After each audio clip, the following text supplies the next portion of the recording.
Faith has a new frequency. The Spirit of Huntsville. KHSP-LP, Huntsville, Texas. Spirit 94.3.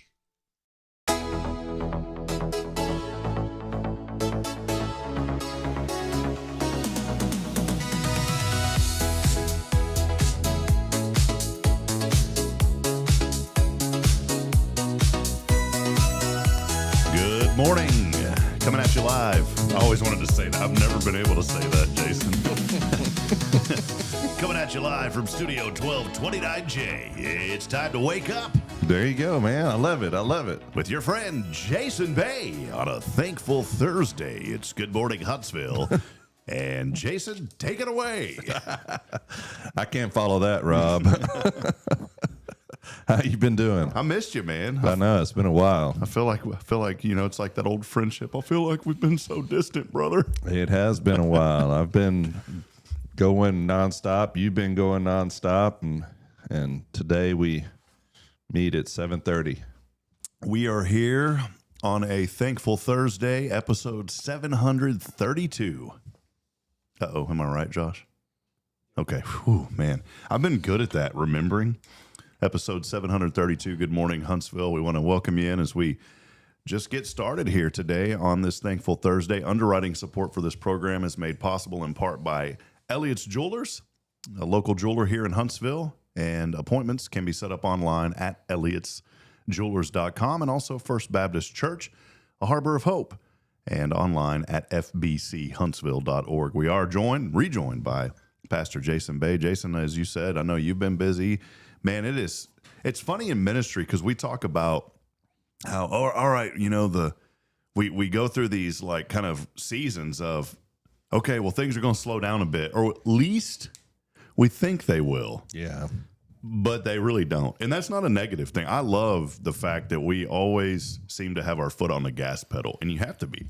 Yeah, that's just life. You know, they say don't ever say, I'm going to wait till things calm down before I have children, because you'll never have children.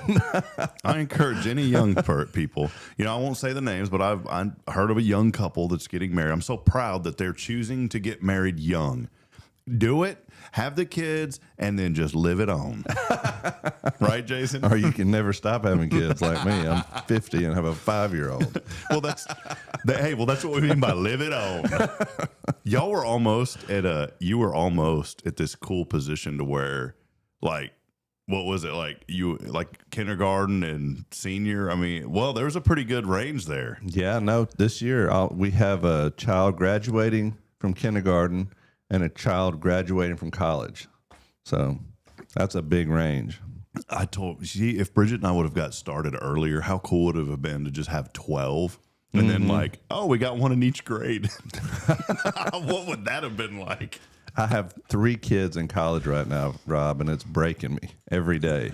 Every day it's something else. And you think, well, once they get out of the house, they have student loans, which might have student loans, and everything's going to be, that's 3 less kids to have to feed every day. But it's always something. It's always something. My wife got up this morning and she said, oh, yeah, we have to buy this frame for Noah's diploma. It's like $130. I'm like, oh, great.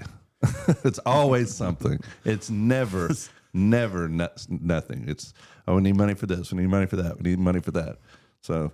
Well, the good news is, boy, we're so thankful on a Thankful Thursday. We're thankful for to be able to get unpaid bills. Yeah.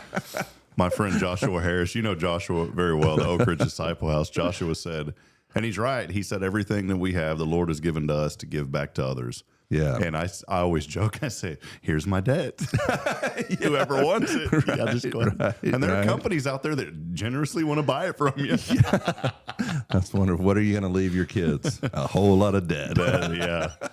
One last thing while we're talking about this, it's a lot of fun. That diploma, it sounds like we need to be in the diploma framing business. Yeah. Because how many graduate every year from A&M? I mean, it's got to be in the thousands, right? Oh, yeah, definitely. No telling how many it is.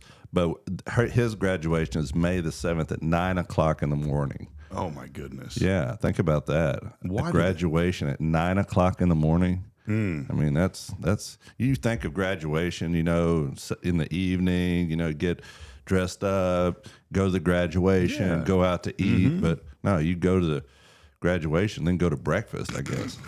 Well, I just had some breaking news here. All right. Breaking news we don't need the sounder, Joshua, but this is breaking news.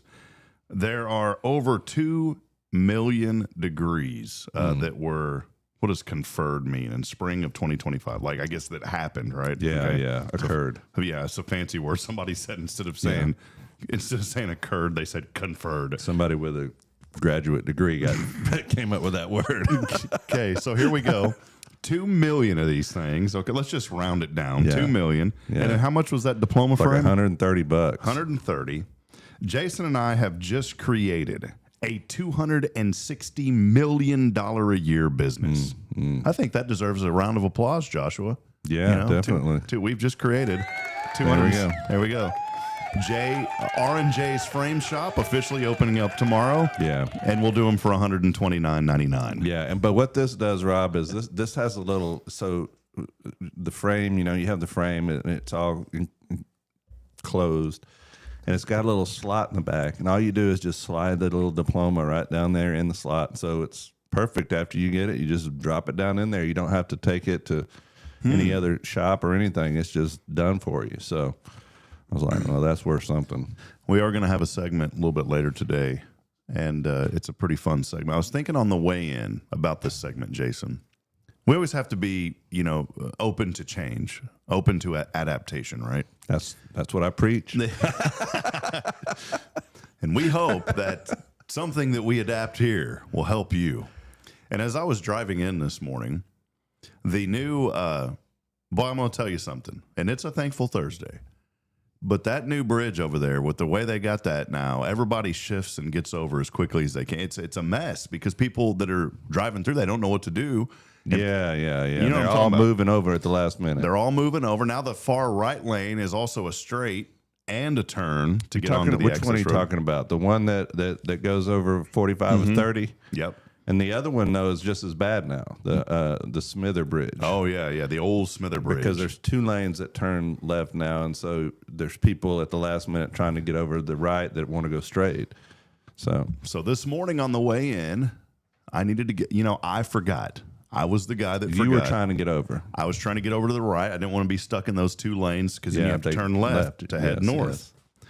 And so there was plenty of room. I put on my blinker light. And as soon as I did, there's something in the human nature about me, because they've been watching those J.G. Wentworth commercials. It's mine and I need it now. And as I was put on that right flasher, the car that was a good 7-8 car lengths behind me decided, boy, they just better speed up. They were closing the gap. They were closing the gap. And it didn't make sense to me, but I remained calm and I got over. And then as soon as I got over, they backed off. Mm-hmm. And in that moment, I thought of a new segment for the show. This is how it hit me. Go. The segment of the show is, as I was driving in, the segment of the show was things. How did I word it, Josh? See, I had it and then I lost it. Is it worth it or something like that? No, how did I word it? I sent it to Josh right away so I wouldn't forget, and here I am. But it was like making a big deal out of nothing is what the show, it was something. Hold on, Jason. See, I should have. Make something out of nothing. Make something out of nothing. And so the segment that we're going to have coming up a little later is called Make Something Out of Nothing. And basically it's going to be, what are the things that may be these minuscule things that happen in our life that sometimes turn out to be these big blow-ups that don't really matter. And it's going to be little things that Jason and I will think of. We're going to come up with them. And then the Mashi over here, he will be the judge of, is it really worth getting a little flustered over, or should you just let it go? Let it go. Let it go. Now, we already know Josh is pretty level. He's pretty calm. So every response is going to be, just let it go. Yeah. So we're going to need him. He's our voice of reason. We're going to need him to think a little bit differently on this one, like the rest of us, and think about, all right, well, if I was in his shoes, probably I know how he is. I probably would get a little flustered. What we're asking, Josh, is not for you to think like Josh. We're asking you to think like majority of Americans. Oh, I can get mad at traffic real quickly too. So I was explaining to Josh yesterday, and I won't say any names, but I'll say me. I was at the post office the other day. I don't even want to start thinking about it. We went to the post office to get passport photos. And you know how I've been talking about this thing, Jason? Yeah. By the way, add this, Rob. I mean, Josh, write this down as one of the things that Rob has to let go. Yes. Oh, yeah. Okay. The trip in general. It's going to happen whether I like it or not. The trip will be happening in July. And I'll find a way to enjoy it. And the postal lady wasn't any help either because I was just shaking my head. She's like, what are y'all doing? I said, don't bring it up. I said, and poor Bridget's right there next to me. And my poor wife is so excited about this. And I'm just being Debbie Downer. Yeah. And then this morning at the when I dropped the children off, poor Charlotte over there at Tomorrow's Promise, I walked in. She goes, well, what's on your mind today? I said, oh, not much. I said, we're just running a little bit behind. Braylon, had one of her. It's turned into like once a month now, which is great. But she had an upset morning, and then Charlotte goes, well, so those photos, those pet. I said, do not bring that up. I said, I've already had a rough morning. But here's what I wanted to say. I went to the post office. And there's always this heavy weight at the post office, and we can be the people that can change that heavy weight regardless of the situation. Okay, those poor postal workers, I get why they're just flustered because they have to deal with it. People are waiting and they get upset, and we can be the people that go into the post office and change someone else's day that works at the post office, Jason. And I mean this seriously because I don't like saying the word, but I'm going to say it. I was the jerk. I was that jerk that went into the post office the other day. And poor Miss Paula was there, and she was on the receiving end of it. And I had to stop for a moment. And here's the deal. The reason I got upset is because I don't know what to do for a passport. And these poor folks, they hear the same thing. Oh, and I get it. When I worked in IT, the phrase that used to set me off was this, oh, I know just enough to be dangerous. And I heard it every single day, every time I heard it, I wanted to go into my office and close the door and scream. So I get it if you work at the post office. Well, this poor lady, as soon as we got up there and the kids were going nuts, and I'm already frustrated about the whole situation. The kids are going nuts. Here's what happens, Jason. She goes, do y'all have your applications filled out? And I started thinking, here we go. And I was like, well, I didn't know we had to do that. And that lady, she just shook her head and she goes, and immediately there was this little timer that went off in my head. And I told Bridget out loud, I said, I don't have time to deal with this today. I'm already on a bad day. Let's get out of here. I don't need somebody else's upset to interfere with. I said that. Mark it down. Mark it down. This is one. This is number one. And I stormed out of there, Jason, like a child. And I felt, and in that moment, I've been praying for conviction. And this is a serious thing because as I stormed, and Bridget was still in there, she was like starting to fill out the paperwork. And the moment that I walked out that door, I really felt a strong conviction. I need to go in and apologize to that lady. And so I walked back in and I apologized to her. And I said, I'm just having, and I said, I know y'all have such, and I said, please, she goes, don't worry about it. And we ended up having a great conversation. I'm sure all the other people behind us were happy that we were talking. But we ended up having a Jesus conversation in the whole nine. And so in that moment, I had to practice what I preach. And it's not easy. Yeah. Because life hits you, life hits me, life hits everybody. Yeah. But we turned something into something much more. A negative into a positive. Yeah. Lemonade out of lemons. That's right. There you go. And that was my long drawn out story. But I tend to be an emotional person, and I'm trying really hard to not be an emotional person. There needs to be calm in the storm, and I am not the calm in the storm. My wife is. I'm the one that when something happens, all of a sudden I feel this overwhelming pressure, and I feel like the world's about to just bust open. And that's something that I've really, really, really been working hard on. And someone had told me once, they said, well, it's probably because you're always trying to promote so much positive that you've sucked in too much positive and you're restraining the negative. And so when the negative come out, when the negative comes out, brother, it comes out. What's worse, Rob, the post office or the DMV? So the DMV in Huntsville, when my friend Vicky Noakes was there, was the most pleasant place because And people here may be like, well, it's hard. It's tough. Go to Georgetown and go to a town where you got to wait 3 hours in line, because here you don't got to wait 3 hours. Yeah. The most I ever had to wait here was 20 minutes. And it's the folks over there. Vicky used to work there. She was so nice. But the DMV in Georgetown, terrible. I waited 3 hours one time only to get up to the front of the line. And the lady said, well, you don't have what you need. And I said, what do you mean? Well, you don't have what you need. You're going to have to get it and come back. I said, well, can I save a spot? No, sir, you can't. And I was angry. And there was another lady working on another side as I was walking out. And she came up to me. She said, young man, she said, don't ever come back to this one. I said, well, you work here.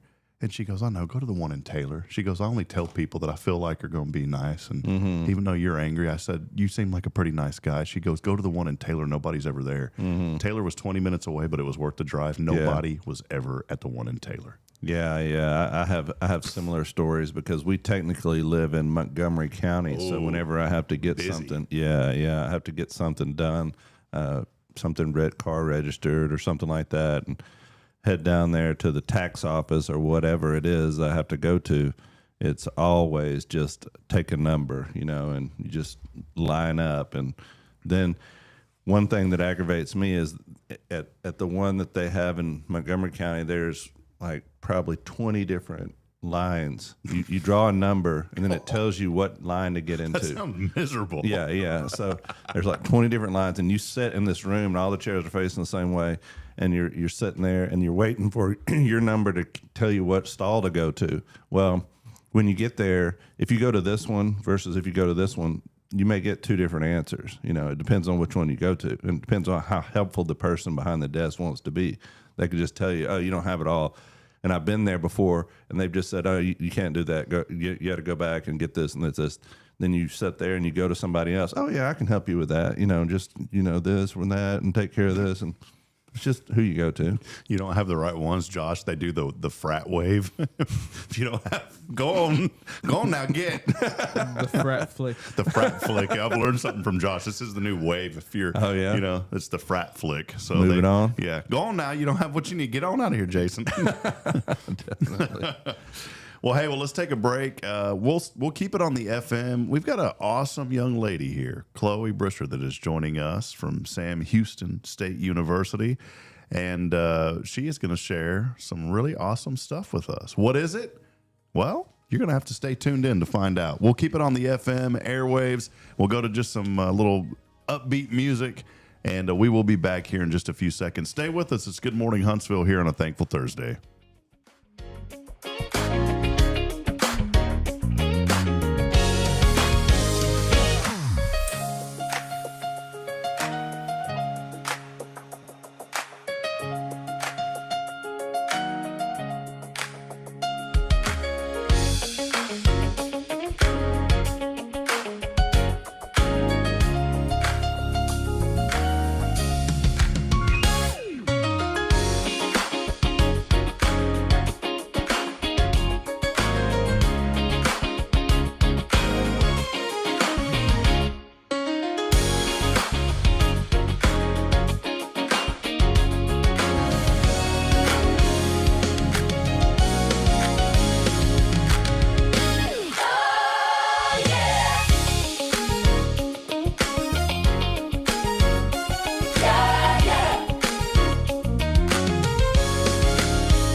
Faith has a new frequency. The Spirit of Huntsville. KHSP-LP, Huntsville, Texas. Spirit 94.3.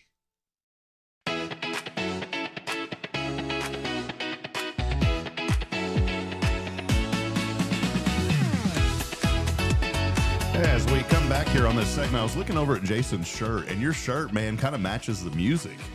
It's kind of like a relaxing, thankful. Yeah. I like the shirt, man. Chill. It's chill. Jason Bay, I just got to say something real quick about Brother Bay over here. The one cool guy. You always have on like some cool shirts and Ask stuff. my man. kids. Nah, man. One day I pray I'm like, you know what, man? When I get up there, when I get up to that age, Yeah, exactly. Go ahead, Rob.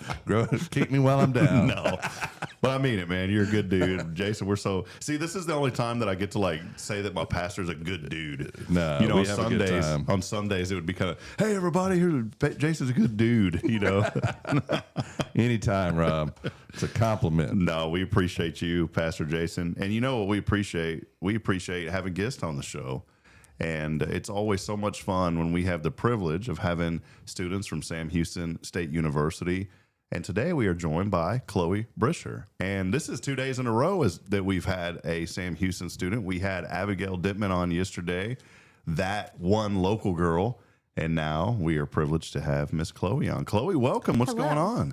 Oh, getting ready for school after this. But yeah, good morning. School morning this morning? Yes. All right, what time do you got to be at, just so we know? 9:30. All right, perfect. We'll go to 9:29.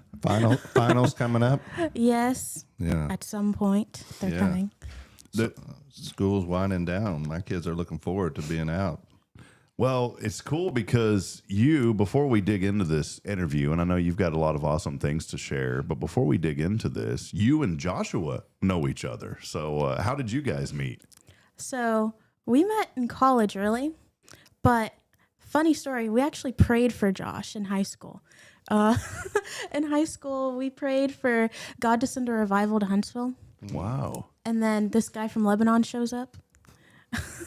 And so I always talk about this. I talk about this with friends. I don't get to talk about it with Josh so much, but think that we prayed for Josh and he came and brought Christians, so many people coming to Christ. And yeah, answered prayer. So Praise the Lord. Amen. You know, you think about Americans going and taking Christianity to other parts of the world. It's pretty cool whenever someone from Lebanon comes to America and brings Christianity back. Yeah, brings it back.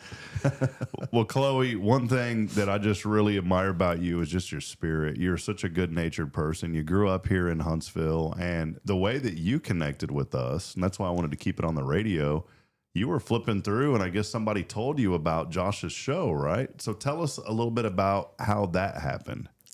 So I knew that Josh was doing something like this, but I ended up seeing it on Facebook. Mm-hmm. And I had to use Facebook more recently because I'm going on a mission trip. See, it's because you got to get on there to get the funds from the older people that are still on Facebook. Yeah. She knows the demographic. So yeah, I've been watching, and I talked to Josh at the Baptist Student Ministry building one time, and he was like telling me about how fun it is. So I'm excited. I'm glad that I get to be here. I was really enthused, Jason, because like we got an email from the website, and that's how Chloe reached out to us. And she said, "Hey, I listened to Josh's show, and it was so awesome." And then she said, "I'd like to just come sometime and share a little bit of my story." And I said, "Well, come on, that's what this is all about. You know, we're big on, especially here at First, of sharing testimonies and stories." And so that's kind of what I wanted to lead into. I know you've told us a little bit, but let us know about just your journey here. You grew up here in Huntsville, so maybe talk about that and school here, and then how that led to Sam Houston. Okay, so I grew up in Huntsville, but I moved a lot because I kind of had a drug-addicted mom, and it's not really foster care. The program's called Unaccompanied Youth. So I think I moved 23 times before 2020 when I came to Huntsville permanently. But I'd gone from Huntsville to Madisonville, Midway, back and forth through all types of families. And in 2020, when I moved in to Phelps with my aunt and uncle on my mom's side, and I started going to Huntsville High School. And it was COVID year. So I had such a problem making friends, especially since in Madisonville, COVID barely affected anything. Life just kept on going, nothing shut down. So it was really a big difference for me, and had no one to talk to. I had a school presentation from my English class, and I wrote my English teacher, Mrs. Gaston. I wrote her a big email saying, I don't want to do it. I don't have any friends. And she wrote me back saying, well, I know where you can get some friends. Let me take you to youth group. And I said, no, ma'am, I don't think I'd like that. I'd never been to church before, really. So you weren't a believer at this point. Okay. Not at all. Okay. And so she wrote me back and said, well, I'll take you to get dinner on Wednesday nights before church. And I said, well, yes, ma'am, I'd love to go. And so she took me to youth group at First Assembly of God Church, across from Dairy Queen. And she took me every week on Wednesdays for 3 years straight. Wow. And took me to dinner.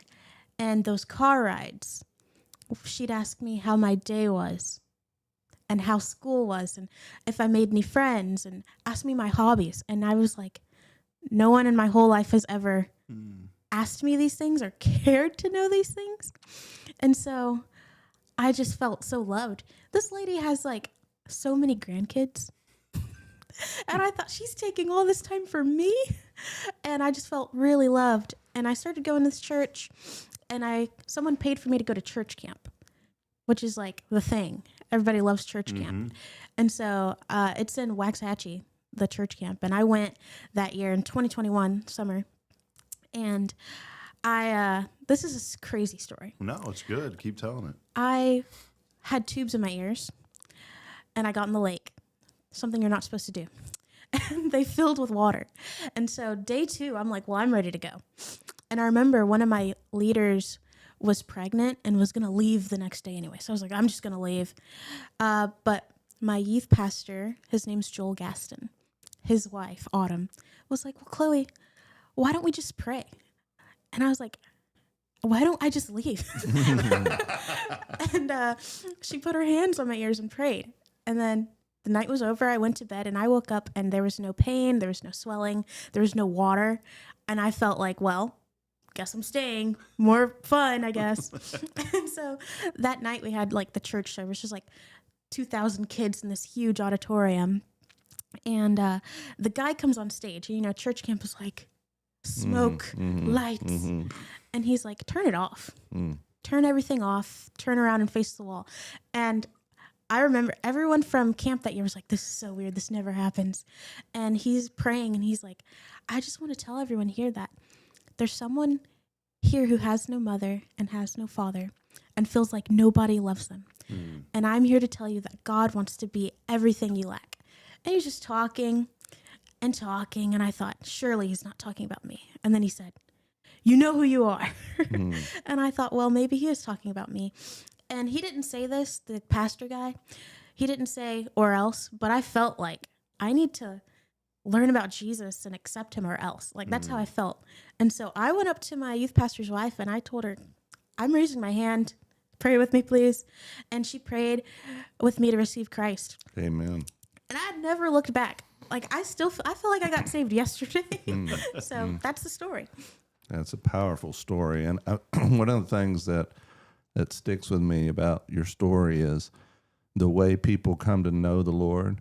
You know, it was just as simple as someone giving you an invitation to come and take a car ride, go out to dinner, and then over time, that relationship that they built with you to share, hey, first of all, I care about you and I love you, and I have something very important I want to share with you. And you got that because someone cared enough.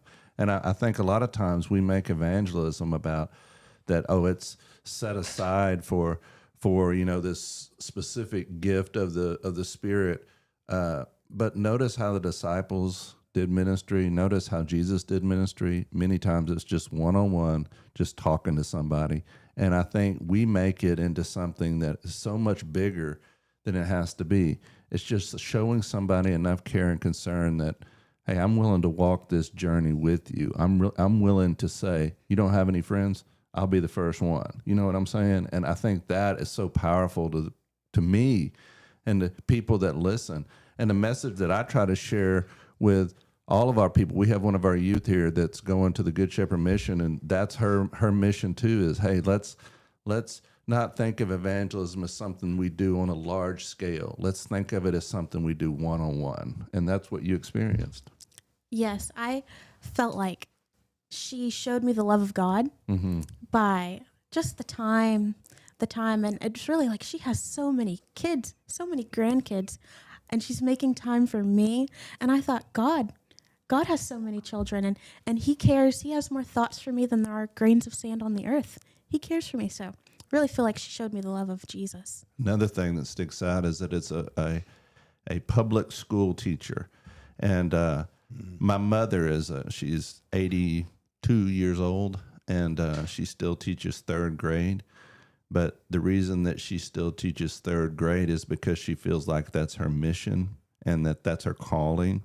And so it's her ministry. You know, she's there, she's with people that some of them come from great backgrounds, some of them not so great backgrounds, but all of them need the same thing, and that's the love of Christ.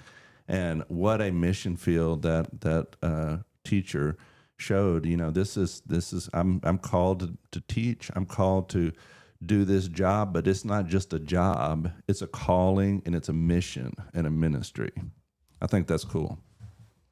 Well, Chloe, I love the story, and we had a really awesome sermon series here. Feels like it was so long ago, but it really wasn't. You know, it was when I first started here, and this is my story. Yeah. And we talked about how everyone has a story, and everyone's story is important. And I love your story, just what Pastor Jason said about how someone took the time to invest in you and to be present for you. And let that be a message to all of you out there this morning, to know that you have value and worth, and that maybe you feel like you're not making a difference. Well, think of Chloe. Think of the difference that you made, because here's a young lady who felt like she didn't have anyone, and now she has everyone. I think it's incredible what the Lord is doing in your life, and to see the joy. I wanted to say that, Chloe, because I just met you. We talked on the phone, and I felt the joy through the email, Pastor Jason. I can see it. But there is this overwhelming joy, and maybe describe that a little bit, because there is such a beautiful presence about you. And I know it's the Lord's imprint on your life, but maybe just talk about the joy that you've had since accepting Christ. Yeah. When I accepted Christ, I felt like I was at the bottom of the barrel, like as far down as I could get. And that day, I remember it like it happened yesterday, really. And I thought life had been so hard, and Jesus promises us joy. It's not like something that is like up in the air, you know, it's a promise. And so I thought, well, I'm making Jesus look real good. Like, this is the effect of that everlasting joy. And it doesn't make any sense because, you know, I still don't really have a family. I'm in college, and I'm kind of just around. And I could probably make an inventory of reasons why I shouldn't have joy, but it doesn't matter. None of that matters because I'm not putting Jesus's death in vain by not having joy. And it's so good. And it, you know, overflows and runs onto the people around me. I'm glad that the people who invested in me, they were like this. That's why I'm like this, because they discipled me and made me this way. I'm really feeling convicted now about the post office the other day. It's okay, Chloe. I've been praying for conviction, so this is good. Okay. Talk a little bit about just, you know, you're at Sam Houston now and staying plugged in. And I know it's not easy. You know, we talk about ministry, especially when we're following the Lord, things sometimes get a little bit tougher because it seems like everything is coming at you. But you have kept your foot on the gas pedal. You're involved in the Bearcat Baptist Student Ministries. Talk a little bit about just what you're doing at Sam Houston now. Okay. It started my senior year of high school. There's a lady named Miss Jennifer Mims, and she invited me to the BSM. She's like, my sons go. They love it. You're going to love it. You're a senior in high school. You can go. So I started going ever since then, and I have found a love for serving. I've found ample ways to serve. I've pretty much, over the years, I've done probably every ministry they offer. But right now, I'm doing a ministry called Prairie View A&M. So we do the same thing we do on this campus. We just drive an hour and a half to Prairie View A&M and do it there because they don't have a campus they barely have any campus ministries. It's a very dark place. So me and my friend Andrea Watkins, we drive up there on Monday, and we share the gospel. And those students most of them are international. It's an HBCU, so it's weird ancestral worship, just weird Muslim. It's just not at all like our campus. Everything's just flipped. There's a big population of people who are spiritual, New Age witchcraft, weird. My mom's a Christian, my dad's a Muslim, so this is what I am. So ministry there is way harder because you have to learn. You can't just, talk. You got to listen and ask questions because they probably don't know what they believe to tell you.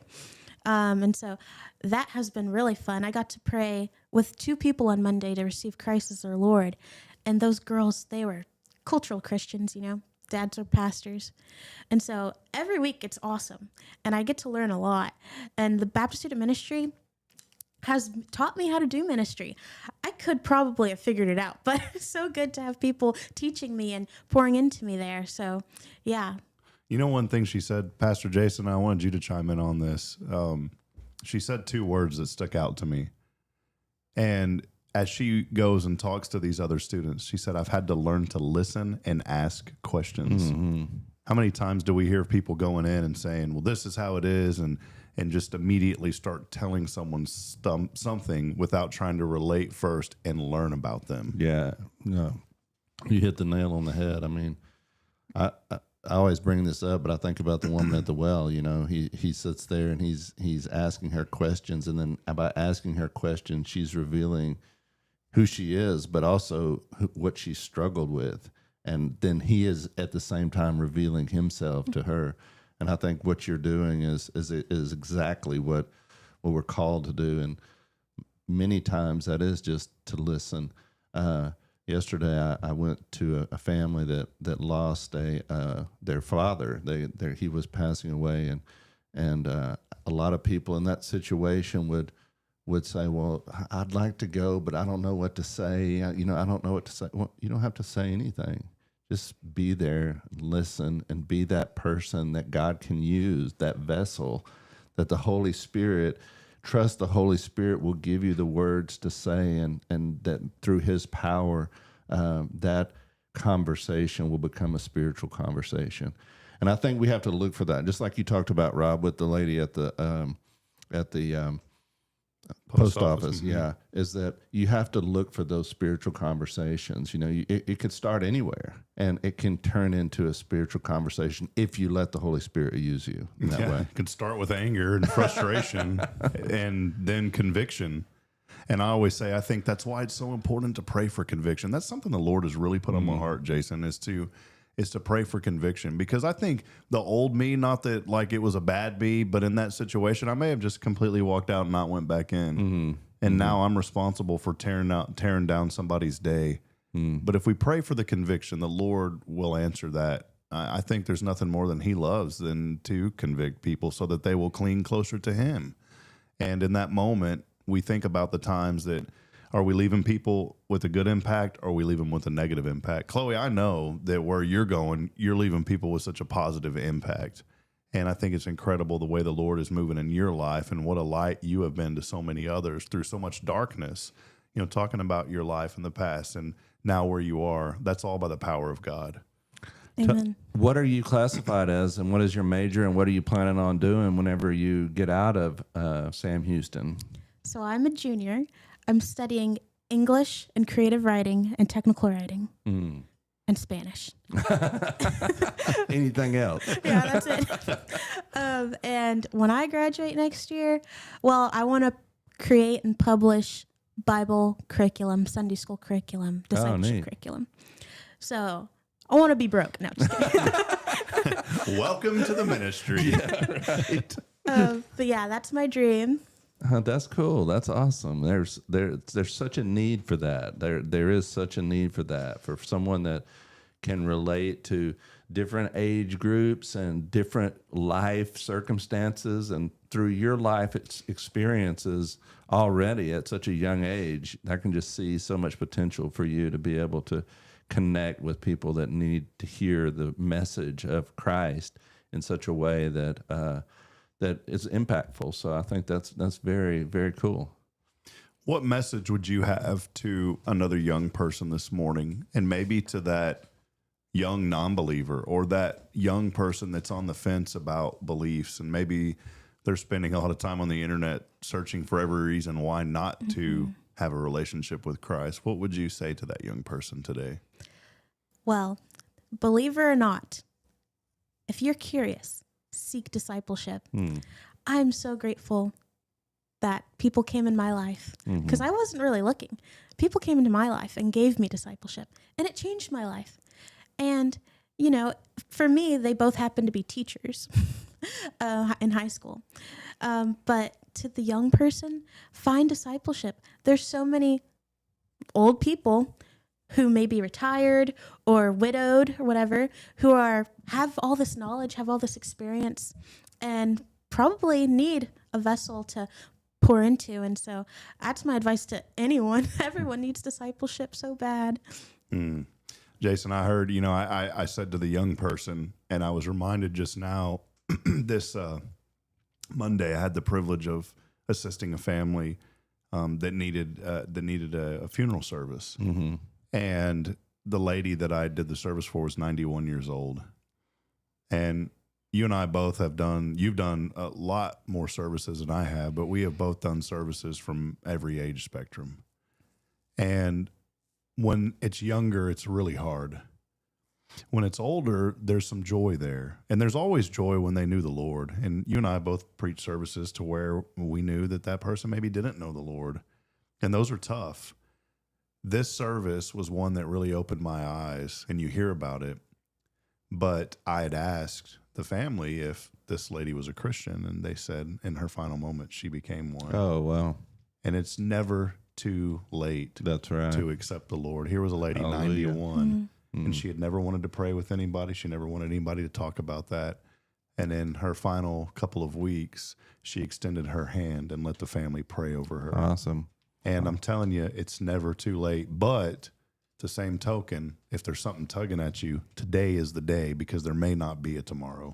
You know, one thing that you said that for someone listening out there, that this whole journey of your life, change, the transformation that Christ has brought, all started with an email. And what with so many people nowadays, and I don't think it's more people that are necessarily dealing with it, I just think it's been brought to the forefront, the mental health issues that we face today, that it's really been brought to the forefront. And maybe there is another person just like you that feels like they don't have anybody. And I think that loneliness is a huge issue. What would you say to a person like that feels like they don't have anybody? The same thing that Pastor told me, that God wants to be everything you lack. I mean, really, I felt like I didn't have anyone. And I felt like there were so many people. I've met so many people. I could walk into the grocery store and know everyone because I've been here my whole life. And yeah, I feel so lonely. But we're not made to be lonely. God is a three-person God. We are made in his image. We're not made to be lonely. And there's an order for a church and believers so that we're not lonely, because we don't function when we're lonely. And so sometimes it takes obedience, whether that's the person coming out to you needing to be obedient to God, or you going to church, you putting yourself out there. It can be so hard. But God's word never returns void. It's not, we're made to be in a relationship with him. Loneliness isn't in the picture, Yeah, I think that what you did was just say, hey, Lord, here I am. I am lonely. Or you're calling out to this teacher, I'm sorry, I don't have anybody. And she says, yes, you do. And I think for the person out there, especially that feels like they don't have anybody, is the first step is just to say, is to reach out to somebody. And there may be somebody that's going through a real dark time. Reach out to somebody, reach out to a believer, reach out to a teacher, reach out to somebody and say, you know what, I'm going through this right now and I really need your help. And God will provide. Yeah. Chloe, such an incredible, you've ministered to us this morning. Amen. And I love that. I love how the Lord is working in your life. Well, Josh, maybe any thoughts that you had for Chloe or any questions? I know that you guys know each other a little bit, so maybe just something you wanted to share with Chloe this morning, Josh. Well, I want to say that you've been really a blessing to me and an inspiration to look to. I know that the Lord's using you in a great way, and I know that without you knowing, you push me to want to pursue the Lord more. So yeah. Awesome. Hallelujah. I love what the BSM is doing over there. We keep hearing about it over and over and over about the seeds that are being scattered over there. So just congratulations, or just thank you, BSM, for the impact, and other Christian ministries there on campus too that make a huge impact over there. Yeah, great stuff happening. Chloe, maybe any final things you'd like to share with us before you go today? Well, if you could all be praying for me, I'm going to Africa in a couple weeks, and I just want strength and dependency on the Holy Spirit. You know, I want to be a good steward of this trip that God's given me, and I'm fundraising now, and I'm trying to learn some languages. So just pray for me. Yeah, go. I don't know if Spanish will work there, right? No, not at all. Well, Chloe, we appreciate you, and thanks for being with us. And we will absolutely keep you in our prayers for just a wonderful mission trip. And I did want to. I know you didn't ask for this, but I'm going to toss it out. Is there any way that maybe somebody wants to support you on that trip? How can they do that? Is there an opportunity for them to support you? Yes, if you'd like to support me, you can go to my Facebook page. It's Chloe Brisher, and I have a post right there that has links to give. Awesome. Okay. Well, we'll post that on our Hello Huntsville page as well. So, well, there she is, Chloe Brisher. What a shining light here in our community, and a voice for maybe those that feel like they don't have a voice. And so listen to what Chloe said and just seek, and the Lord will provide. So thank you, Chloe. This has been great. You brought so much joy in here this morning. Yeah, Amen. and you have a beautiful spirit about you, and you have a great radio voice. Oh, wonderful. Yeah, You really do. and we may need help, so we'll keep that in mind. Well, we'll take a break. For those of you on Spirit Radio, we're going to go back to music and programming. If you'd like to stay on the show, Jason and I will keep you going, as we're going to have a fun segment coming up here before too long, and also probably some news you can use. We'll have that and more on social media. You can watch the show on Hello Huntsville. For the rest of you, have a blessed day, and we'll catch back up with you. Good Morning Huntsville continues on YouTube when we come back. Stay with us.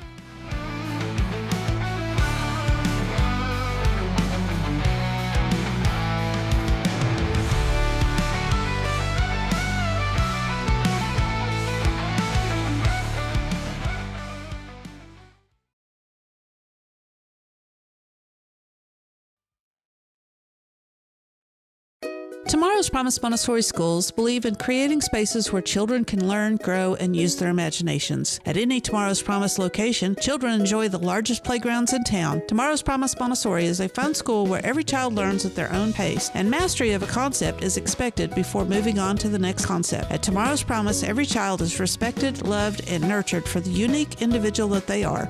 Tomorrow's Promise Academy on Veterans Memorial now open. Visit tomorrowspromise.info for more information. Education you can trust.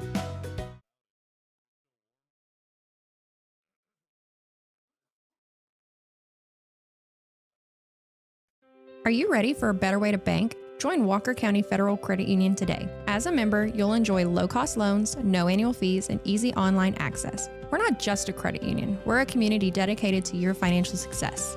Experience friendly service tailored for just you. Why wait? Join us online at walkercountyfcu.com or drop by our location at 1802 Normal Park Drive, Walker County Federal Credit Union, member NCUA.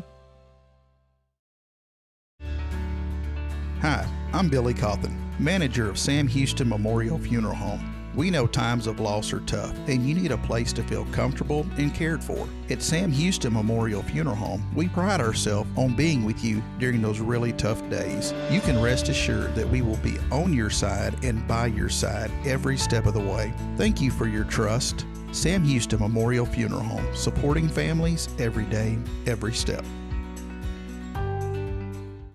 Hey friend, Rob Hipp here for Elliott's Jewelers. The new year is here, and what a better way to start out the new year than celebrating the moments that matter the most. And you can do that with Elliott's Jewelers here in Huntsville. Whether it's an engagement, an anniversary, a birthday, or maybe just a fresh start, Elliott hand selects every diamond, and he creates meaningful pieces that are designed just for you. There's no crowded showroom, no pressure, just personal attention and jewelry that tells your story. So again, start the new year with something timeless. It's Elliott's Jewelers here in Huntsville by appointment only. Book online at elliotsjewelers.com.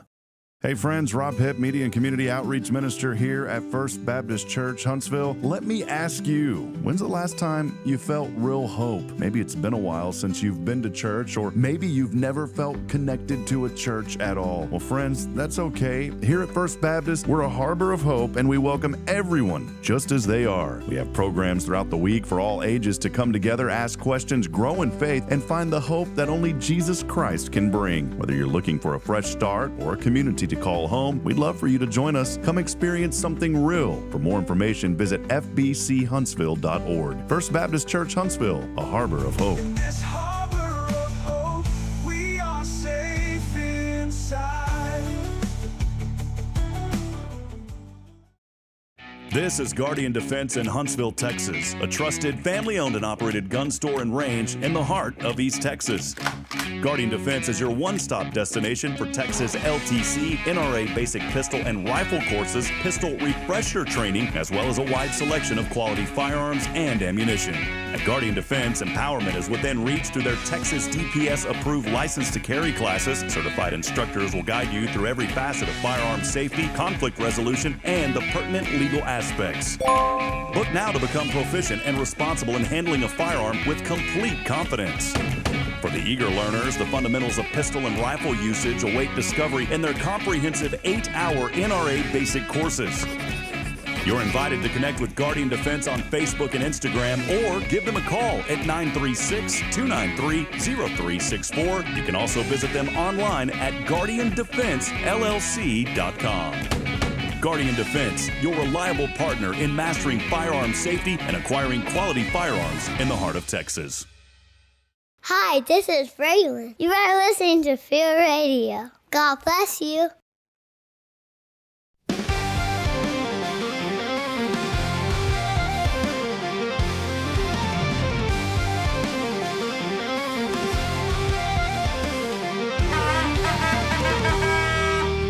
That is your official sounder live from Studio 1229J at one of the highest elevation points in all of 1229J address.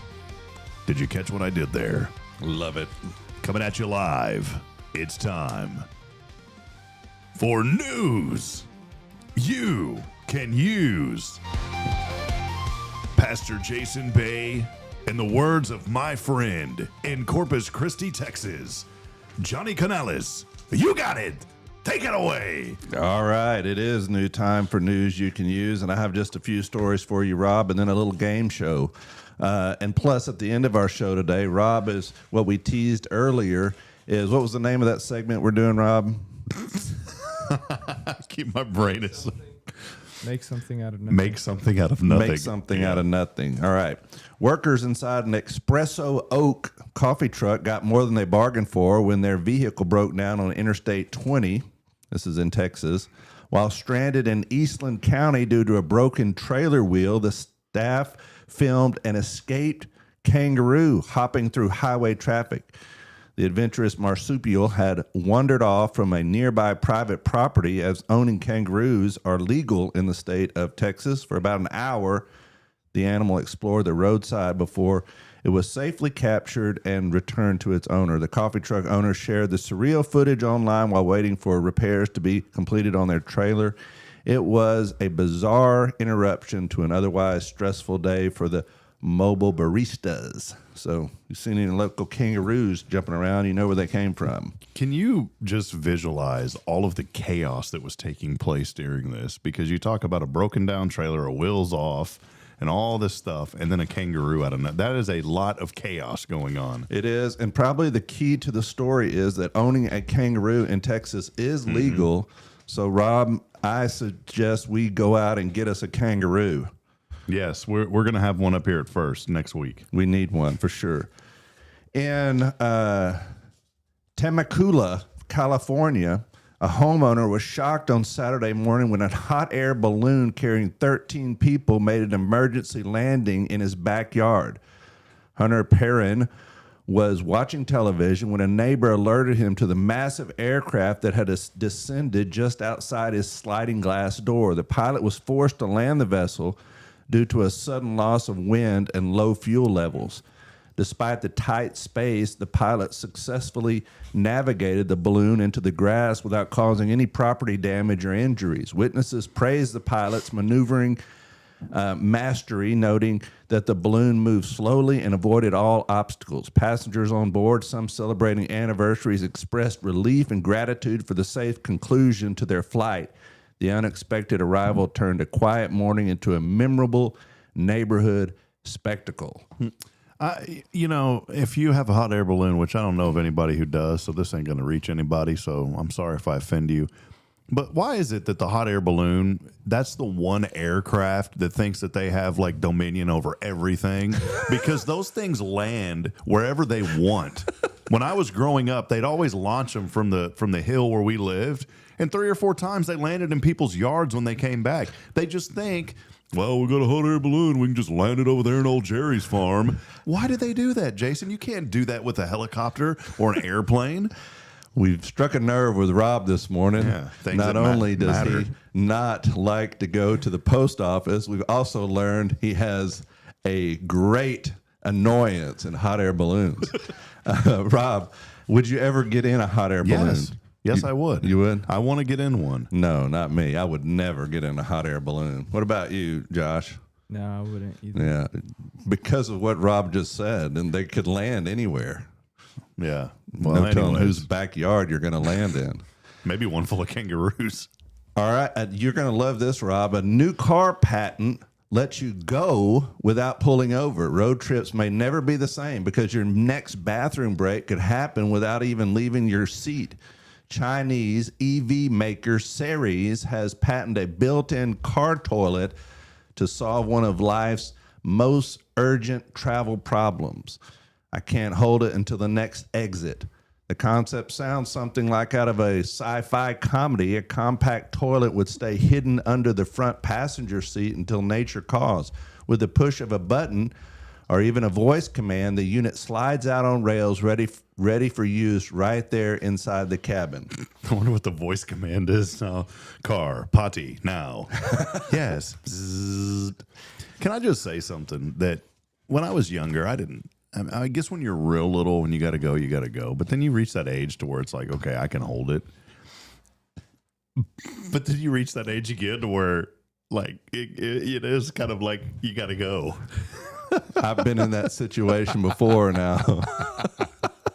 So at first I was judging this, like, this is a terrible idea. But now I'm kind of like, I kind of get it, you know? I'm never sitting in Rob's passenger seat in his car because you never know what might slide out. I do have a mock-up, by the way. I do have a mock-up of this. What was this? This was Chinese engineering, you said? Yeah, Chinese. SERES. That's the car maker that's putting them into cars. Okay, for those of you, well, you're all on social media now. Josh will be able to see this. Pastor, I'll show it to you. We do have a mock-up. All right. There it is. There's the mock-up. Oh, yeah. See, that's right there. That's good enough. Even with the nice wooden 1970 seat there. Yeah. All right, move over karaoke night. This cockatiel bird's been booked solid since sunrise. A pet cockatiel named Kiki is going viral for passionately belting out the song September by Earth, Wind, and Fire, whether anyone wants to hear it or not. Kiki doesn't just chirp along, he performs. The Feather superfan whistles the iconic tune, bobs his head, and basically turns the living room into a one-bird disco. The catch? His concerts tend to happen early in the morning, loudly and repeatedly. His owner has posted clips of Kiki going full performer mode even when left alone. In one video, the bird breaks into the song the second the room clears, proving he doesn't need an audience to bring the energy. As funny as it is, online, living with a non-stop September soundtrack is another story. But here's a twist. It's not just Kiki. Cockatiel owners across the internet say the song is especially irresistible to the species. There he is, on cue. How'd you like to wake up to that every morning? Oh, Kiki. I would not. I would say, Kiki, it's time to go night-night. You ever had a bird, Rob? Yeah, we had one of those cockatiels before. Her name was Chrissy. Did it sing songs? No, it just made noise. Yeah. We've had a lot of different birds. I always wanted one that would talk or say something. What about you, Josh? You ever own a bird? Yeah, 2 lovebirds, but that's it. Did they ever say anything or whistle or anything? They would whistle. Just random stuff or September? Ours did October. we had a we get the buzzer on that one. We're going down. We're going down. We had my dad's friend had a was it like a parrot? And it would say things that aren't family friendly. Yeah. Because I remember going over there, and as a kid, we'd laugh at it because it would tell us stuff, and we were like, "Wonder where it learned that from." That's exactly right. Where did that come from? Where did that come from? And just the other day, my buddy had passed, and I surprised my mom because the service was in Austin on Sunday afternoon, and so I stopped by Georgetown to visit my mom, and we were talking, and she had told me that a neighbor, they don't know which neighbor it was, but one of the neighbor's parrots had got out. And it was flying around my mom's backyard, and she goes, it even flew and sat on her shoulder. Oh, wow. I said, man, I want to grab that thing, put it in a cage quick. Yeah, no kidding. And some of those birds can be really expensive. Yeah, hold it for ransom. A survey found that the average adult has $167 worth of these. What are they? Do you know, Rob? $167 worth of these. What is it? Gift cards. Yeah, unused gift cards. What? How did you know that? There you go, man. Josh is right on top of this. That's what I love. We can move straight through it because he has the answers so quick. It's because I'm slow. No, you're not. Nearly 70% of people say music at the office makes their job better. So switch on Spirit Radio at the office and make every day better. You know, we do have a couple of antique shops here in town that the lady ran. I was at the Junkapalooza. She came by the booth. She goes, I just love the Spirit Radio station. She goes, I played at my antique stores here in town. Do it. Hey, business owners, 70% of the people say that your office would be better if you played Spirit Radio. And so Spirit Radio, because your office will be better, you'll be nicer to people, and then customers will see that, and then all of a sudden, boom, your revenue goes up. Yes, there you go. That's another way of making money. Good idea, Rob. 1 out of 10 people believe a really good friend should be willing to bail them out of jail. So, Rob, when you get thrown in jail for acting up at the post office, who are you going to call? Josh. Josh? All right, there you go, Josh. Get some money together. Oh, my gosh. A study found that nearly half of Americans dream about what they're going to eat the next day. Do you do this, Rob? Do you daydream about what you're going to eat? Or you just get in the car and just think, what am I going to eat today? No, but it goes back to the story of the Chinese automaker a while ago. That I've reached that age to where sometimes I'm not giving too much in, but I got to, in the middle of the night, you know how it is. And every night I dream about like having to get up and go to the bathroom. And there's something in my dream. Reoccurring dream. And every night I have that dream. And guess what? I got to wake up. So it's not about food, but it's about something else. I don't think about what I'm going to eat the next day. I think about what I'm going to eat as I'm driving to somewhere. And usually by the time I get there, I've changed my mind. But I will tell you, if you have kids, I promise you they are going to be dreaming about what they're going to eat the next day. Because every day I hear it before we go to bed. What's for lunch tomorrow? I don't want that. I want a sandwich. Make me a sandwich. So have you ever got to a fast food place and then you pull in the line and then all of a sudden you're like, I don't want this, and you go somewhere else? Yes, I have. I have done that. But only 1% of pumpkins sold in the United States will actually be eaten. Sounds right.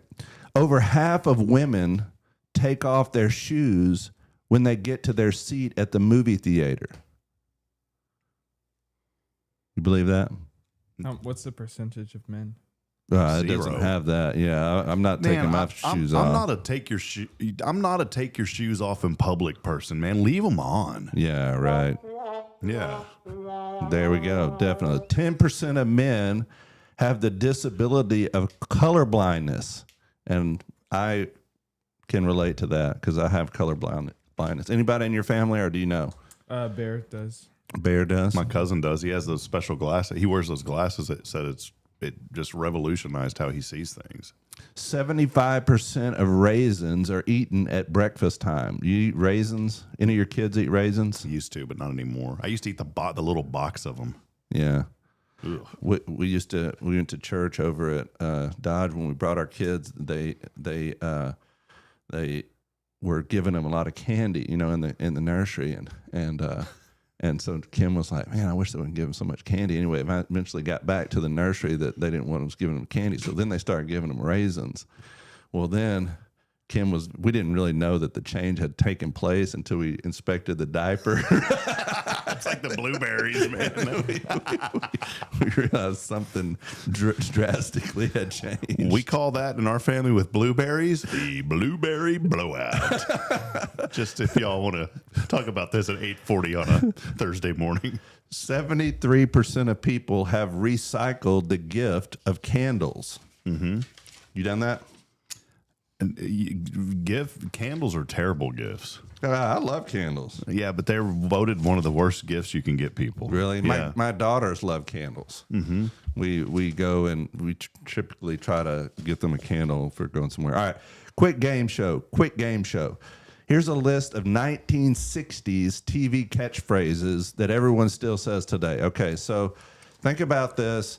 This is 1960s. I know none of you were born in 1960, but I think when I read through these, I think that a lot of you will know these, and I think a lot of our listeners will know these. So here we go.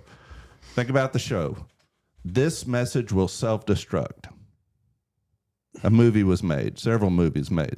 I don't know. It's like Incredibles? No, close. Are you talking about in the 60s? It was a TV show in the 60s, but a recent movie has been made. I don't. This message will self-destruct. I don't know. Mission Impossible. All right. To boldly go where no Star man Trek. has gone. Okay. Book 'em, Dano. No idea. Hawaii 5-0. Sock it to me. I don't know that one. Nip it in the bud. Andy Griffith's show. Missed it by that much. Me playing basketball. Get smart. Yabba dabba doo. Scooby. Flintstones. Oh. Wow. Yeah. Live long and prosper. Star Trek. You like that? Yeah, that's Spock. You like Star Trek? Oh, I love Star Trek. You're traveling through another dimension. Dimension X. No. Marvel? Twilight Zone. Same bat time, same bat channel. Batman. Yes. Y'all come back now, you hear? Oh, the Beverly Hillbillies? Yes, that's right. Okay. Here's Johnny.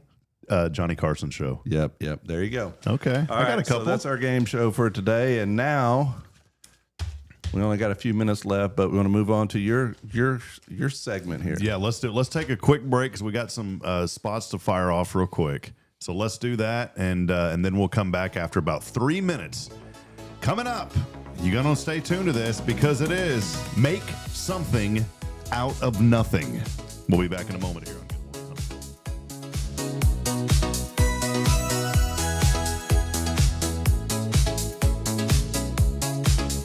This is Rob Hipp, and I'm here to talk about a true expert in the real estate world. Let me introduce you to my good friend, Terry Coleman of the Coleman Realty Group. With 33 years in the business, I've dedicated my life to making your real estate dreams come true. Specializing in residential properties, I serve Walker and Montgomery counties, from Spring to Trinity and areas all around. They call her your next door agent, and here's why. I'm not just here to help you find a home or lease a property. I'm here to build lifelong relationships. Whether it's residential or commercial, farm or ranch listings, there's something for everyone. Now you might wonder, what sets Terry apart from other real estate agents? Well, it's simple. She goes above and beyond for her clients, like the time she surprised a family from California with a fully decorated Christmas tree and gifts when they returned from closing. You shouldn't have to compromise on the joys of home during life-changing moments. So, if you're ready to make your real estate dreams come true, here's what you need to do. Visit my website at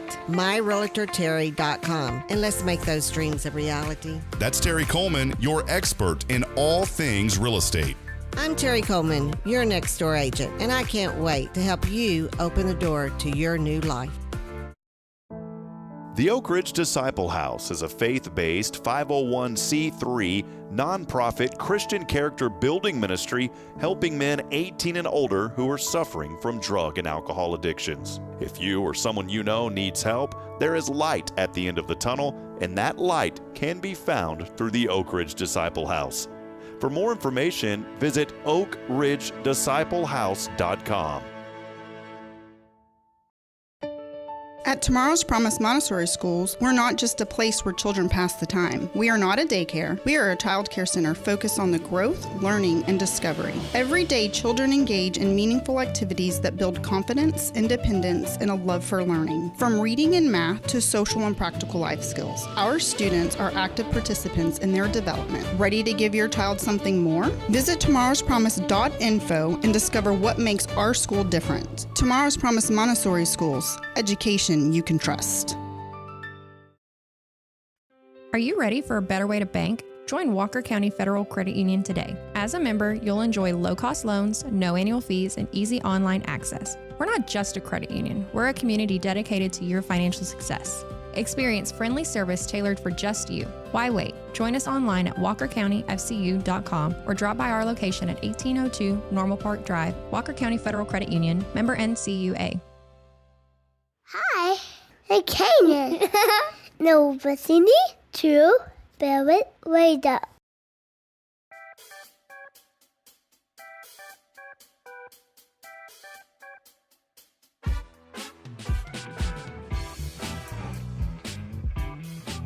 All right, now it's time as we wrap up here in a little bit.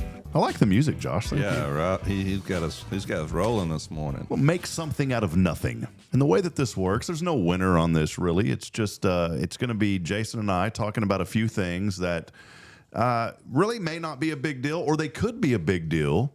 I'm going to talk about a thing. Jason will talk about it, and then Josh is going to chime in after each one of us, and he's going to give his opinion on it. Okay? Because I want to hear his opinion. Now, Josh, you can't be biased to always just being let it go. You got to think like the ordinary American, okay? That's the only rule. You're going to have to step outside of your own brain and think, how would other people think about this? Does that sound good, Josh? Okay. All right, so I'm going to start this, and if anybody on social media has something they'd like to add, please play along with us. For make something out of nothing, I was thinking of my dad this morning, and at a stoplight, and it's annoyed me because of my dad, because he reminded me of this. I don't understand why people pull up to a red light and then they ooch. And my dad called them oochers. And they would slowly ooch their way. You know what I'm talking about? They would stop and then they would let off the gas or let off the brake, and then they would ooch their way up even more and more to the red light.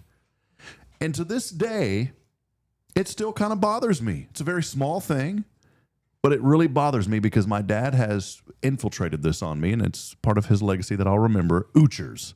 Josh, is that making something out of nothing? Is it a big deal if people ooch their way at a red light trying to go? It's not a big deal. It's a huge deal. No. See, I might. Are you an oocher? I might be an oocher. Okay. I am an oocher. I think we're all guilty of being an oocher. Moocher, no. Oocher, yes. I think it's okay. I mean, as long as you don't pass the white line. Okay. All right. Yeah, and if you pass the white line, be prepared in College Station, because the cops over in College Station, they have certain pet peeves. And one of their pet peeves is ooching into the crosswalk. Oochers. I have a little bit of personal experience with that, but we don't have time for it, unfortunately. Jason, what is your make something out of nothing? Okay, it's going along the driving line. Okay, if you're driving down the road and you're in the left lane on 45 and you're not going as fast as the traffic, Big deal, not a big deal. That's a big deal. There we go. But what if it's over the speed limit? Yeah. I think. Okay, Rob's carved out a caveat. I don't think that it matters what the speed limit is. I think if you are going slower than the average car, then you pull over to the right out of courtesy, right? Okay. And I think that goes not only for 45. I think it also goes like on Highway 30 going outside of town. You know, if you're just chilling, and most of the time I'm just chilling, just pull over in that right-hand lane and let other people that are in a hurry go by. It's just a common courtesy. Doesn't matter what the speed limit is, because if there's somebody going fast, just move over. It's just common courtesy. Okay. So go with the flow is what you're saying. You need to go with the flow. If not, get out of the way. If everyone's going 90 and a 70 and there's cops around and they're not pulling people over, then you should go 90 in that lane, or else get over. Get over. Okay. And this is just something we ought to teach all our kids as they grow up. If you're not going with the speed of traffic, just move over, or just use that left lane as a passing lane. You know, just don't just cruise in it. Just get over there and then just get back over. Okay, good one. And Josh says it is a big thing. Okay, I got one for you. Okay. You go to Chick-fil-A. Chick-fil-A is known for a phrase. I get very annoyed when I go to Chick-fil-A, and at the end, after I order my food, there's a phrase that they always are supposed to say. Do you know what that phrase is? Yes, my pleasure. My pleasure. I've been to Chick-fil-A numerous times recently, not just here in Huntsville, but in other communities. They don't say my pleasure all the time. I get fairly annoyed. Is that making something out of nothing, Josh? I'd like to chime in on this, Josh, if I may. Okay. This is making something out of nothing. Yeah. Because how serious he is. Yes. Because is it really their pleasure? I mean, when they say my pleasure, it's almost kind of annoying to me that they say my pleasure. Now, I know what they're trying to get at, but if they've been coached to say that, is it really coming from the heart? Are they just saying it because they know that's what they're supposed to do? You know what I'm saying? Yeah. I mean, come on. Yeah, I agree. Come on, man. You're just over here siding with the pastor. No. Trying to earn brownie points over here. Oh, yeah, Pastor, I agree. I know how it is over there. All right, here we go. You're at your house, right? Okay. And there's a trash can there. And the trash can is approaching the top. I know where you're going with this. Okay. There's a common practice in my household. Yes. The pushers. You just, whatever you have, you just take it and you just push it down a little bit more. And it may leave room for, a couple more plates. And you keep packing it down so the next person just puts it on top. Big deal or no big deal? No big deal, because there's more room. You're saving landfill space. Listen, he's turned into an environmentalist. Yes, also. Yes. You're saving landfill space. The only reason that I say not a big deal is because I'm the guy who pushes everything down to make more room. I have not a big question. deal. Like, once it's full and you can't push it down, is it removed or do they still stack it up? There you go. That's another. The Jenga game begins then. Okay. That's a big deal. How much more can I get on here? That's the Tower of Babel. That's the big deal. Yeah. I think that to me, it's a big deal. But I have a lot of kids. And so it's a very common practice. There's always room for one more thing. Just push it down, but one more thing. And then, like Josh says, start the Jenga game. Start piling up higher and higher and higher. We got time for just a couple more. Okay, yeah, let's hear it. I got a couple more here. Make something out of nothing. For me, I'm going to go back to the food, and I'm going to go back to another place that you drive through. This particular place only serves one type of food. And it annoys the fire out of me. Whenever the phrase goes, hey, want some chicken today? No, I want a pizza. That's the only food that they offer. Of course, I want chicken. Am I making something out of nothing by getting frustrated when they say, hey, want some chicken today? Yes. I'm going to side with you on this one, Rob, because I think what these companies, what these companies need to realize is sometimes when they're coaching their people to say certain things and do certain things, it really falls flat and it comes across the wrong way. You know, like you go into a certain department store and you go in and the person at the counter is like, welcome in, welcome in, welcome in. You're like, welcome in. Are you really glad that I'm here? Or are you thinking to yourself, here's another person I have to get behind this cash register for? You know, just let it go. Either welcome me in and be glad that I'm there, or just don't say anything at all. Nice. I agree. I was thinking of one more, Jason, for me. One more. You got time for just one more? One more for me, one more for you. I think the main thing that in all of these circumstances, when we're coaching our employees, is to teach them to love their job, right? What we want to see is people that enjoy their job. And if you don't love their job, then, you know, maybe you need to consider where you're at and what you're doing. Yeah. But we want you to have a positive attitude, you know, the people that work there. And I think sometimes that comes across in no matter what they say. Yeah, I'm sorry how I am on Sundays here. Welcome in. No, I'm just kidding. Welcome in. Oh, has someone told you to say that? No, this is just me. I do have, man, I had a good one and it just, here it is. Okay, here it is. I was thinking of a church one that I always get on. I told Josh, I said, we will never stand out front in church with signs that say you belong here. We will not do that. One of Rob's pet peeves. I love it.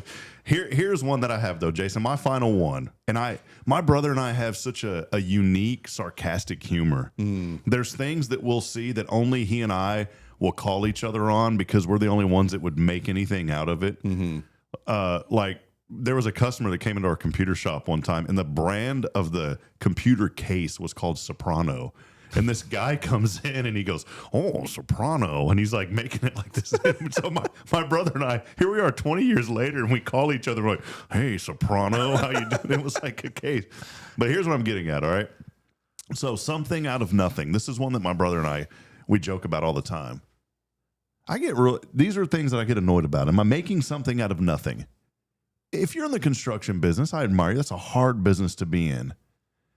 But can you please turn off your lights as you're driving down the road and you're not in the middle of construction? Especially if you pull into a parking lot to get something to eat and you're still flashing your lights. I don't know if it's something about, oh man, I got my macho lights on today. My brother and I talk about this. I get very annoyed when I go somewhere, there's a construction truck that's not in the middle of construction, but they're running their safety lights. I don't know if they're just trying to be tough. I don't know what it is. Am I making something out of nothing, Josh? No. I think that's a valid crash out. Okay. I like that young word, crash out. I'm once again going to take the other side on this one because he doesn't want to upset construction workers. No. Because my uncle, he's 90 something years old. I think 92 now. This uncle I know? Yeah. Oh, yeah. He's a good man. Yeah. And he still goes to work every day. He works in highway maintenance. And I can assure you that when the light is flashing, he has no idea the light is flashing. He's completely forgotten all about it. Soprano. He's not trying to be tough. He's trying to tell you how old he is. He's still working? Yeah. Praise God. Wow. Oh, man. But, yeah, I'm going to have to call my brother today. I actually took a video the other day of there was a car, and I see this all the time, too. The little windshield wiper on the back window, and it's when I send a note, it's broken. It's gone. All right? But the thing is still moving. I got annoyed with that. I sent the video to my brother. I was like, why is this guy running his back window wiper when there's not even a blade on it? Mickey, is that something out of nothing? Rob, we could go on all day with this because I'm starting to learn more and more about you. Oh, Jason, do you have one last one for us? Can you think of one? Well, you mentioned the toilet paper roll, whether it rolls inside or outside, but also things like the toilet paper, like the toothpaste in the tube, pushing it all the way to the end. Yes, you need to do that. The hand soap. I always have an issue with hand soap in my my bathroom when the kids come in there and use it. It's always at the very, very bottom, and they still hit the thing on top to try to get just a little more soap out of it. You know what I'm talking about? Yes, sir. And I'm thinking, there's a bottle of soap right here. Just turn around and get another one and put it there and be done with it. But it's always that little extra step that so many people don't want to go through. So I don't know. I'm not I don't really mind I will say though, if the toilet paper roll is pushed back for whatever reason, when I sit down, it doesn't annoy me, but I just flip it around. Okay. So I guess it kind of subconsciously annoys me. It does to me. I flip that thing all the time. And one last one for me. I know you got to go because you got me on this train now. My beautiful wife, and it's something with her and her sisters because I have asked my brother-in-law, does your wife do this? They leave cabinets open and drawers open. My kids do that with their drawers. I don't understand. But the cabinets in the kitchen are left open, and I go and close them, and I try not to say anything. Should I get frustrated or just happy wife, happy life? Is that making something out of nothing? No, that's not making it something out of nothing. That's understandable, Rob. You should throw a fit, throw water all over the place, and make a big deal out of it. And that way, they'll always remember to close it, or else they'll always remember your reaction. Well, there we go. That is something out of nothing. That really annoyed me the other day when I saw you took the time to video it. I promise you, he didn't even know it was on. But he should put like a little hand back there where it's waving at people. The other funny ones are when they have the water, the windshield wiper fluid, and it's broke and it's squirted. It doesn't even hit the window. Used to do that. I have one. Yes, Josh. What do you have? Final one. When people put milk before they put cereal in their bowls. Oh yeah, that would definitely. Yeah. Nah, who cares? That's just how they're eating. I wouldn't do it, but it wouldn't annoy me. Yeah, that is kind of that's. They may be a serial killer. Serial. Do we have killer? A There we go. All right. Well, Pastor Jason, I know we got to wrap up. Hey, real quick, such a great Sunday service last Sunday, continuing the sermon series. Let the people know. We want them to come. We've been so blessed with so many wonderful folks and new people and baptisms and salvations here at First. So just let the people know kind of what's happening here at First Baptist. Yeah, no, we're continuing our sermon series on the 7 last sayings of Jesus from the cross. And this Sunday we're on It Is Finished. And you think about the Bible says that the Lamb of God was slain before the foundation of the world, and He paid the price. And we're going to look at that this Sunday as we've ever since Easter we've been looking at the cross and the significance of it. I think people really lose the significance of the cross. We wear it as jewelry, we have it all around us, and it's a sign of hope, and it should be a sign of hope, but in their day, it was just a sign of torture. And we need to remember what Christ went through on our behalf to pay for our sin, that sin cost, and it cost him dearly. And we need to remember that as we think about what Jesus has done for us. It is finished. Yeah. Well, come and be a part. 10:45 on Sunday. We would love to see you and your family. And maybe you haven't been to church ever, or maybe you feel burned. Something happened years ago and you said, I'm never going to walk back into a church. Come. We will never ever shy away from loving on you and letting you know how much we're thankful that you come here to First. Well, friends, that will wrap it up. We didn't even get into draft day today. We didn't get into Wimby's injury. There's a lot more, but we will talk about that next time. And we'll talk about the second round of the playoffs as the Spurs will beat the Portland Trailblazers 4-2. You heard it here first on Good Morning Huntsville. There you go. We'll take a leave, and we'll be back a little bit later today. Join us for lunch break. Jason, I know you'll be out, and then we'll have Billy Cawthon on tomorrow from Sam Houston Memorial Funeral Home. For Jason Bay, I'm Rob Pipp, and also Joshua Mashi, reminding you today that we're not strong enough alone to make it on our own. We need each other. Please provide a word of encouragement, lend a hand of support. We will see all of you later. Someone out there needs you. God bless all of you. See you, Jason. All right.